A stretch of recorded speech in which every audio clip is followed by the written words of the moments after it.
রিয়াদ ভাই Mushfiq legendary cricketer আমি মনে করি। ওরা এতটুকু সম্মান পায় বাংলাদেশ ক্রিকেট থেকে। মোস্ট ওয়েলকাম হামজা চৌধুরীকে যখন বাংলাদেশে এসে খেলছে। রেডি ছিলাম আমি যে এই পাশে যে বলটা করে আমি এদিকেই খেলবো, হয়তো কমন পড়ে গেছে, ইনশাল্লাহ 4 হয়ে গেছে। রিয়াদ ভাই মুশফিক এদেরকে মানে লিজেন্ডারি ক্রিকেটার আমি মনে করি। এরা মাঠ থেকে বিদায় নেওয়াটা এটা অবশ্যই ওদের মানে ওরা এতটুকু সম্মান আমি মনে করি পায় বাংলাদেশ ক্রিকেট থেকে। আমি জানি না ওরা কেন এভাবে রিটায়ার নিয়েছে, হয়তো বা নিজেদের মানে ইমোশন থেকে হতে পারে বা এরকম কিছু, আমি জানি না। বাট আমাদের বুঝতে হবে যে মানুষগুলো এত বছর আমাদের দেশকে সার্ভিস দিয়েছে। এই মানুষগুলা একটা সিরিজ খারাপ খেললে আমরা যেভাবে ওদেরকে নিয়ে কথা বলি, ফ্যামিলি নিয়ে কথা বলি, হুইচ ইজ নট গুড আমি মনে করি। না মোস্ট ওয়েলকাম হামজা চৌধুরীকে যখন বাংলাদেশে এসে খেলছে, এটা আমি বলবো যে বাংলাদেশ ফুটবলের জন্য অনেক বড় মানে পাওয়া। কারণ ইংলিশ প্রিমিয়ার লিগ খেলা একটা প্লেয়ার বাংলাদেশে এসে খেলতেছে, এটা অনেক বড় একটা অ্যাচিভমেন্ট বাংলাদেশ ফুটবলের জন্য।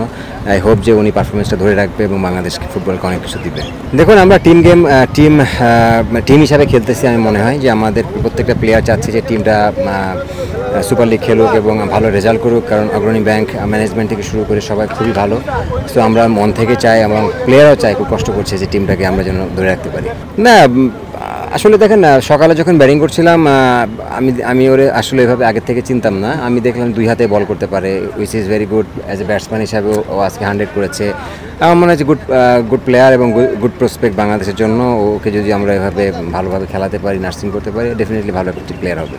দেখেন বাংলাদেশের ক্রিকেটের মেন খেলা এটা, মানে আমি মনে করি মানে এইটা একটা মাত্র টুর্নামেন্ট যেখানে আপনার প্রত্যেকটা প্লেয়াররা প্রেশারে থাকে, অফিসিয়ালরা প্রেশারে থাকে, বিকজ এখানে রেলিগেশন সিস্টেম আছে। আর কোনো টুর্নামেন্ট নাই যে রেলিগেশন সিস্টেম আছে। তা আমার মনে ওই দিক থেকে স্ট্যান্ডার্ডের ওয়াইজ আমাদের দেশের প্রিমিয়ার লিগ অনেক ভালো খেলা হয়। কোনো মানে বলার কোনো নাই যে আমি এটা ভালো স্ট্যান্ডার্ড না। এখানে left arm spinner, off spinner, pace বলার সব কিছু আছে এখানে। দেখুন স্টার্টিংয়ের দিকে খুব ভালো ছিল, ইভেন এখনও কিছু উইকেট ভালো হচ্ছে। বাট আমরা যেমন শেখ জামালের সাথে যে ম্যাচটা খেলেছিলাম, এই মাঠেই উইকেট ভালো ছিল না। তো ওই দিক থেকে বলবো যে মানে ব্যাক টু ব্যাক খেলা হলে উইকেট বানানোটা কঠিন হয়ে যায়।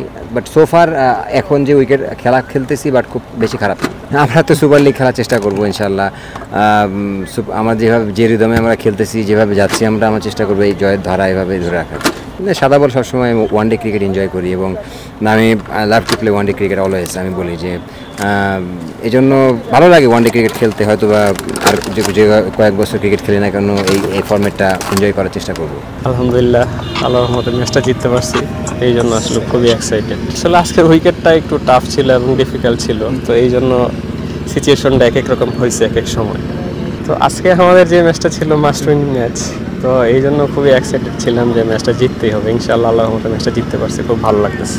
আসলে এই টাইমটা হচ্ছে আসলে মানে কি বলবো, আসলে রেডি ছিলাম আমি যে এই পাশে যে বলটা করে আমি এদিকেই খেলবো, হয়তো কমন পড়ে গেছে, ইনশাআল্লাহ 4 হয়ে গেছে। বোলারকে কি আগে রিড করে ফেলছেন নাকি?